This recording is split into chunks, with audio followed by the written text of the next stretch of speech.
I would always appreciate that.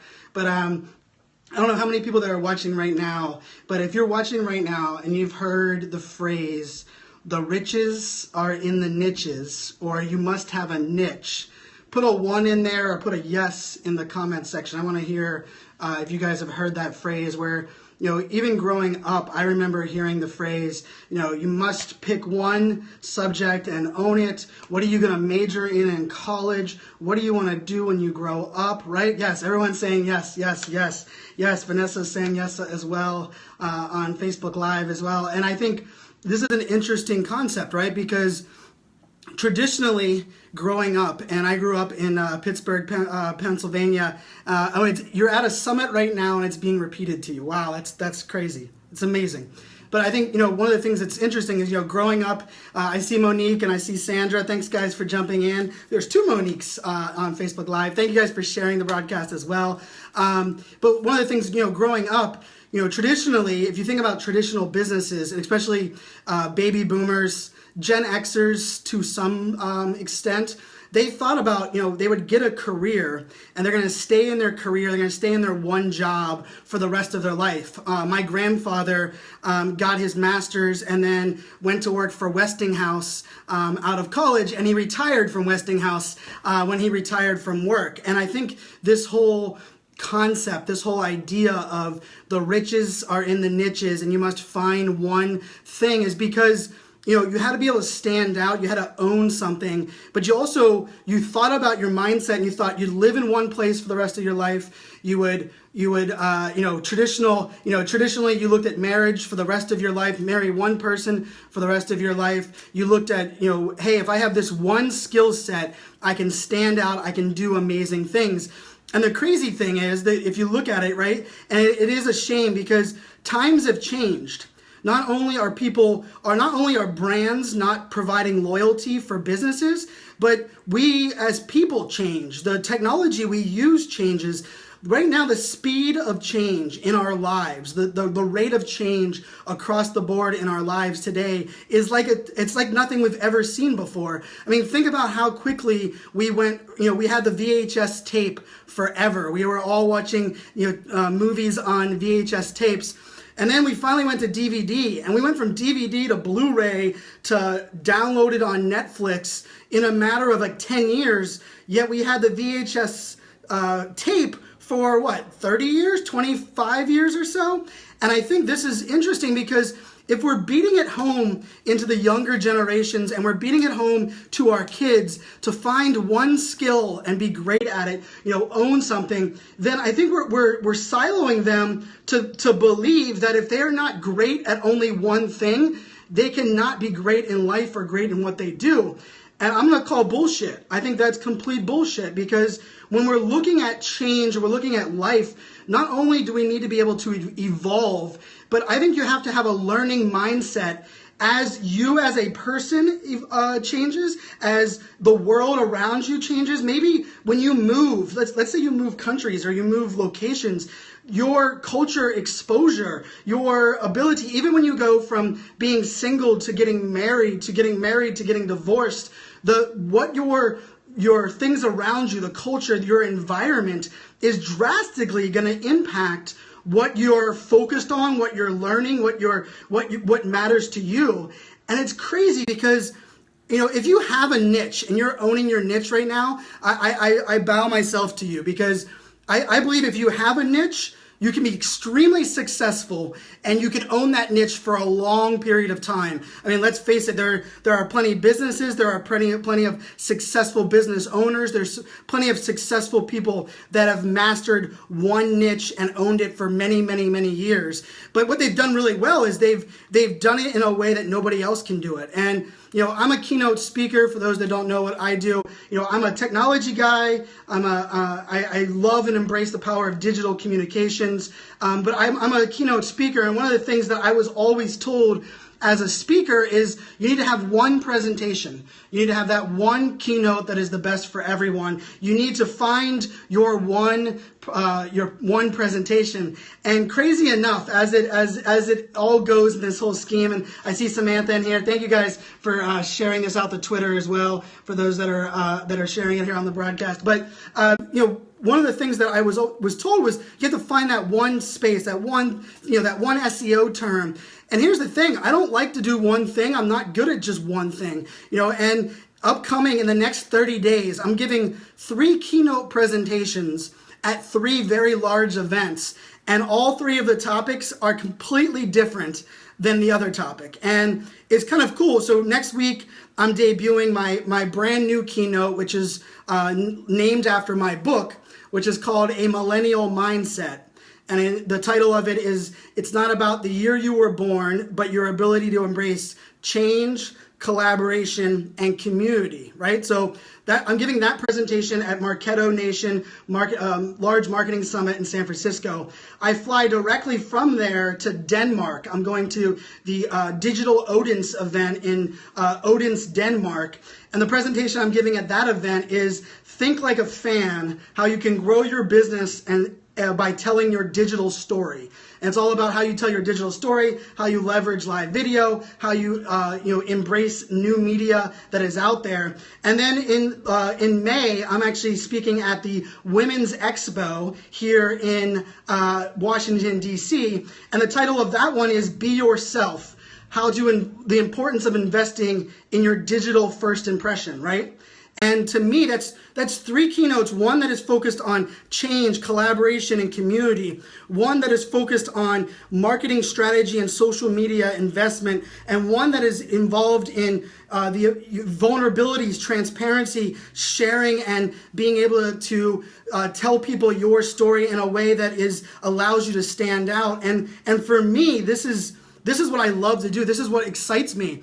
But I'm going to tell you the hard truth real quick, and this is something that I struggle with. Because I don't have a niche, I oftentimes have struggle standing out, right? Or have struggle people finding me. And then when they find me, they're trying to figure out what hole do I fit in, right? I get inquiries for me to speak oftentimes, and people will come to me and say, Brian, these are the topics that we're giving keynotes on. Where do your keynotes fit in these topics? And this is something else that's a pet peeve of mine, because if you want somebody that is driving change, that is thinking outside the box, that is willing to make a difference, that is not like everyone else, why would they fit into one of those boxes? Why would their square peg fit in the round hole? And I think, the whole reason I wanted to jump on here and share this view and my thoughts is that I don't believe the riches are in the niches moving forward. I actually believe when I coach millennials and Gen Zers, I always say you should have a Swiss Army knife of skill sets, and you should always have a learning mindset, which means you should be able to do lots of great things, lots of things that span lots of arenas, but at the same time, you also have to be willing to learn and embrace change and learn something new. I mean, let's face it, it's easy to learn. In 2017, YouTube, online courses. I have an online course. You can learn just about anything if you're willing to have that mindset that says, I might not be great at this now, and it might not be what I'm exactly doing, but I believe I can learn it and I can add my own spin, my own flexibility to it. And that's something that I think is really missing. But the hard part is those people that are hiring, those people that are hiring speakers, those people that are hiring new employees, those people that are building a culture, I don't know if they get it. I don't know if they understand it yet today. I unfortunately believe we're in a disconnect where we want people to think outside the box. We want change agents inside of our company. We want people that are doing it their way and kind of crafted their own piece. But and the thing about it is, we want those people, but we also want to fit it into a checkbox, and we don't want them to have no KPIs. We don't want them to have a new title in our company. And I think, sadly, when we're looking at the future and we're building out and we're trying to help the younger generations understand what's going on, the idea of having that Swiss Army knife of skill sets not only does it make sure that your one skill, your one niche is never obsolete or never dissolved, but it also allows, each individual to kind of grow as they see fit, right? So if you have a Swiss Army knife of skill sets, some of the blades are longer than others, some of the blades are sharper than others, some of the blades or some of the pieces in a Swiss Army knife only do one thing, right? You have a screwdriver or a bottle opener. And one of the things that I think, yes, you're right, trailblazers scare the corporations, but here's the thing. Why are they scaring the corporations today?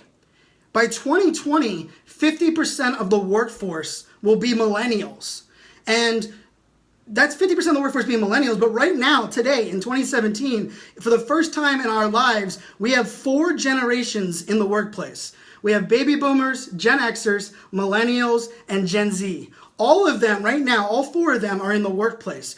And I think all 4 of them have unique skill sets and have their own Swiss Army knife of abilities within a company. I talk about it a lot, that I look at, if you are a business and you're a startup and you're only hiring millennials and you're only caring about Gen Z and you're not investing in learning from the older generations or those in the industry that have been there and done it, your company, your business is going to fail. You will fail. Because it is a combination of change, innovation, outside the box thinking, along with experience, thought leadership, guidance, risk portfolio management, failure awareness. And I think this is where I believe in the importance and understanding of this new change, where we don't need to tell our kids, we don't need to tell kids coming out of college to just be one thing. What do you want to grow what do you want to do when you grow up? Why don't we change the conversation, right? And why don't we start saying the conversation is this? Why don't we start saying, what kind of experiences do you want to have when you want to grow up? What kind of things do you want to accomplish? Because we complain about a generation that wants participation trophies and they're a me generation and they aren't worried about other people. Why don't we shift the freaking focus away from, what do you want to do? What job do you want to have? What career do you have? White picket fence, married for 100 years? Why don't we shift that and say, why don't we change the conversation? What experiences do you want to have? What things do you want to enable? What kind of difference do you want to make in the world? And here's the thing, and I know this is a struggle.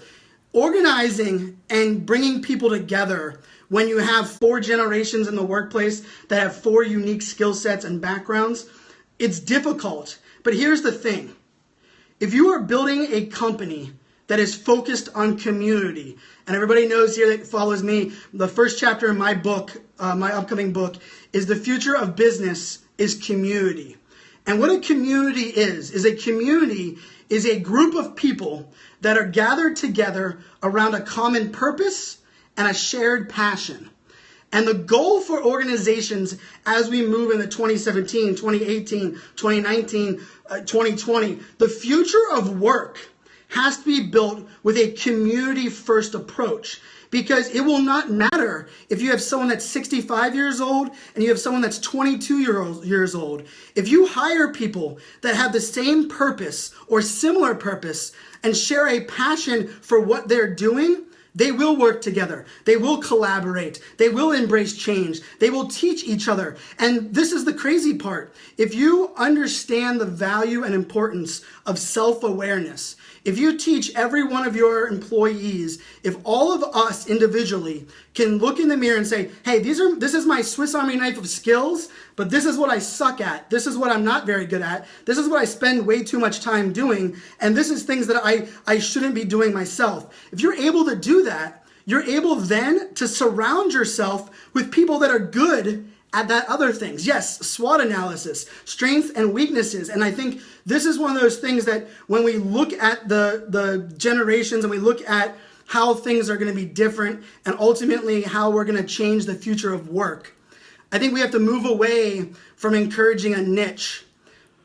from telling people they have to have one major in college. I mean, how many people here that are listening right now or watching have had more than one major in college? I had 5 majors in college. I changed my major 5 different times in college, right? And it does run in cycles. And it's one of those things where, and I believe the cycles are going to change a little bit now, because I believe you don't have to be only a generalist or only a specialist. But I think if you are a specialist, you have to have a surrounding set of skill sets, right? And I think as that makes sense, as we move forward, and I had 5 majors in college because when I was 18 and going into college, I thought I wanted to be a guidance counselor. I thought being a guidance counselor and working with kids, because I love kids, was going to be what I wanted to do. And then I slowly realized that as much as I love doing that, it's a hard place to to invest in, and it's one of those areas that it's not as, I'd say, profitable and as a business side. And I started to realize that it wasn't part of my strengths.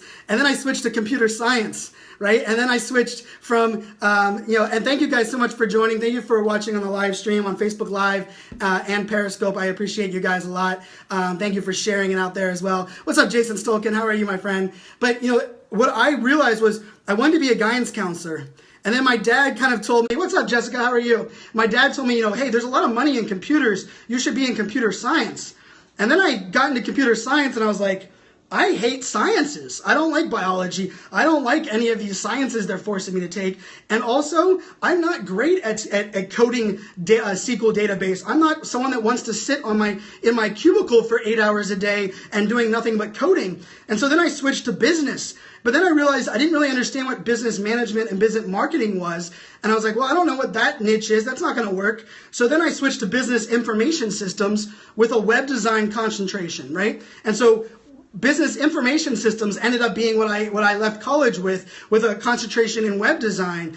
And I think this is a true example of, the crazy part is I did information systems with web design, and I only had one job in my entire life with web design. And it was for about a month, and then I quit it. I quit the job because I realized web design for me was creativity and freedom. And I also graduated the worst possible year ever for web design in 2003 because I didn't know WordPress, I didn't know Flash, I didn't know Fireworks, and yet everybody who was dropping out of college or was graduating high school in 2003, they understood WordPress and they understood all of these things that are going on. And so one of the interesting pieces was I left that job and then I worked for UPS delivering packages as a Christmas hire, and I worked at a Dick's Sporting Goods putting tires on bikes, right? And then I worked at the UPS for over a year, and then I took a help desk job in cybersecurity.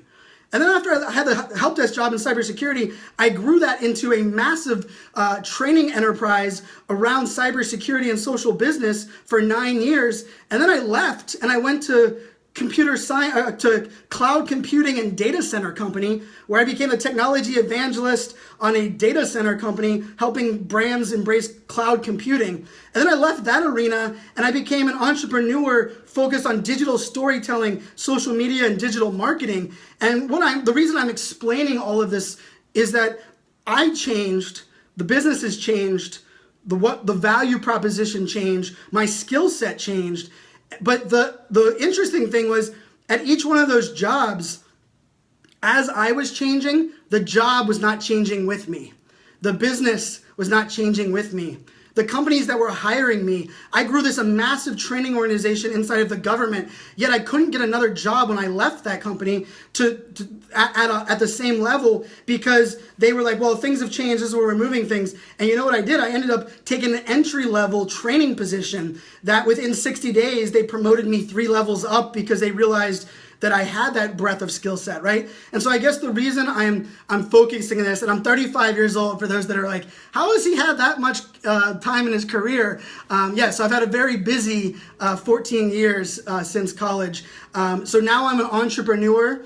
I'm a speaker. I help brands tell their digital stories. And I think here's the thing is, and I love all the people that are talking about that, they have a very similar path and they are moving that direction. The scary part is, I don't believe companies and our culture and our education system have figured out how to hire, how to incentivize, motivate, and retain employees that don't have a niche. because when we look at it, we want somebody that comes in and does these 10 things that make us money. We want someone that comes in and does these things. But yet we want people that are innovating. We want people that are willing to think outside the box, that are going to spend extra time on the weekends studying and learning. And so when I look at the future of work, and when I think about this concept, if you have a niche today, own it, keep with it, keep making money for it. Have your mindset open to learning other skills and possibilities as your skill sets go away, because people are worried about robots. People are worried about machines taking our jobs.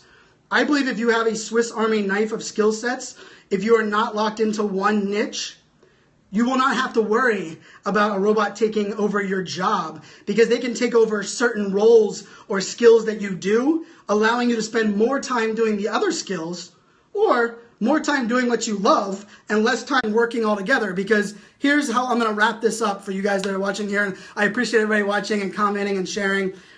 I look at this as, I don't want to grow a business. I don't want to get rich so that I can work more hours in a week. I don't want to do this so that I can constantly have to ramp up. My goal is to make money and grow a business so that I can make that same amount of money and work less time and spend more time with my kids, more time traveling the world, more time going to Pittsburgh sporting events that I love.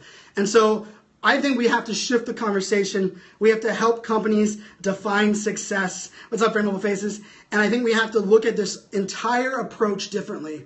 And I hope you guys will join me. I hope you guys will kind of embrace this as we kind of move forward, because for businesses and brands and for people that are hiring employees, the only way that they're going to embrace this change is if we as a community teach them, inspire them, and motivate them.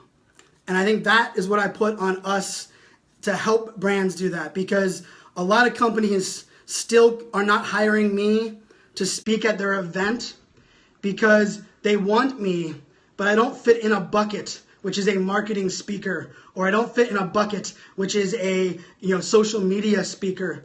Because the interesting part about it is the people that are in the audience, they don't fit in one of those buckets either.